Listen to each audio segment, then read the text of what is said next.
гастролируем по странам арабским, представляя российских мусульман. Единственный коллектив, вот такой, хоть и женский, но нас очень строго проверяют, чтобы мы были правильно одеты, чтобы мы правильно исполняли.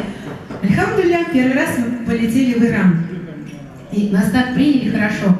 То есть люди, там как вот принято, у них нет эстрадных концертов, у них концерты только нашидов, мунаджатов, религиозных песнопений. Но они настолько радостно, всякие хлопают. И там дети танцуют. И после выступления они нас все стали трогать. Как же вас там не убивают в России? Говорю, мы спокойно совершенно поем наши мунаджаты и спокойно нашей религии посвящаем свою жизнь, спокойно ходим, альхамдулилля, несмотря на это, в нашем городом, любимом городе Балашихе, вот так мы собрались и слушаем и радуемся нашим мусульманским песнопениям.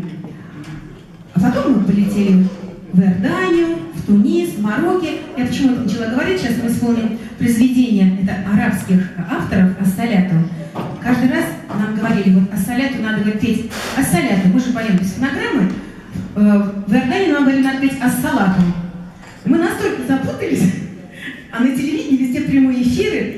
Мы, допустим, назначаем нам 2-3 концерта, а в итоге мы исполняем там по 7 концертов, потому что каждый город тянет к себе.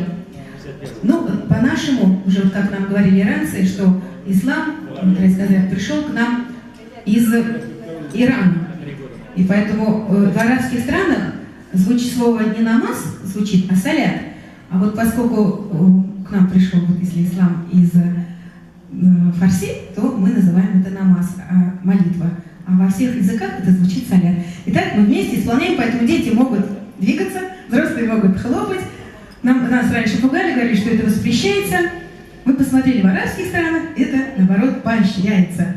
Ассаляту аля наби. Салават.